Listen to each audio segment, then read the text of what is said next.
মেয়েরা বলে ঘরের লক্ষ্মী, তাহলে পয়সা চাই কেন?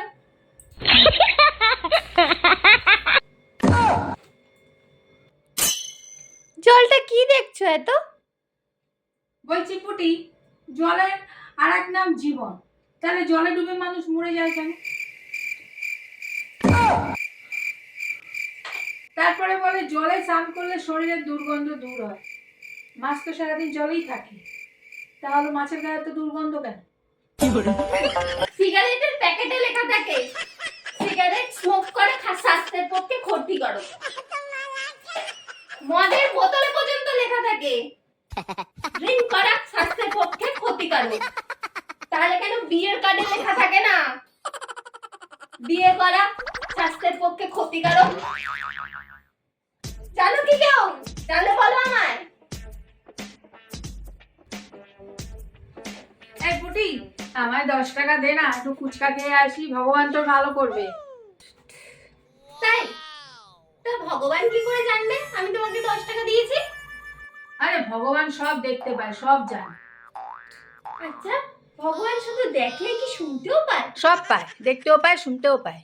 ও, আমি যে তোমাকে অনেক মিথ্যে কথা বলেছি সেগুলোও শুনতে পেয়েছে?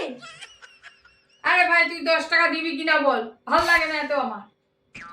আরে আস্তে আস্তে দাঁড়াও, আমি তো অনেক লোকের কাছে চুগলিবাজি করেছি, এর কথা ওর কাছে, ওর কাছে তার কথা বলে বেরিয়েছি, অনেকের ঘরও ভেঙে গেছে। তাহলে কি হবে এখন?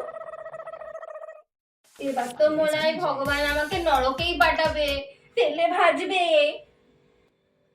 পয়সাটা দিয়ে দে, তাহলে তুই নরকে যাবি না।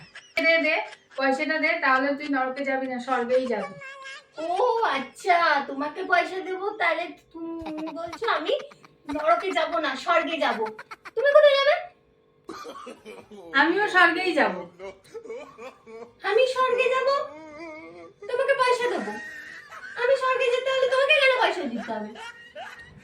আমি পয়সা দিলে তুমি বলছো তুমিও স্বর্গে যাবে?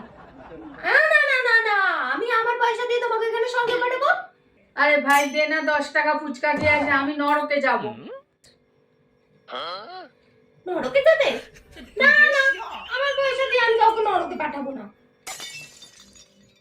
ছাড় ভাই, দিতে হবে না, তবু কিচ্ছু দিতে হবে না। আরে দাঁড়াও দাঁড়াও দাঁড়াও দাঁড়াও, আমার পয়সা দিয়ে তো আমি তোমাকে স্বর্গে নরকে কোথাও পাঠাবো না, কিন্তু তোমার থেকে কিছু পয়সা দিয়ে যাও আমাকে যদি আমি স্বর্গে যেতে পারি।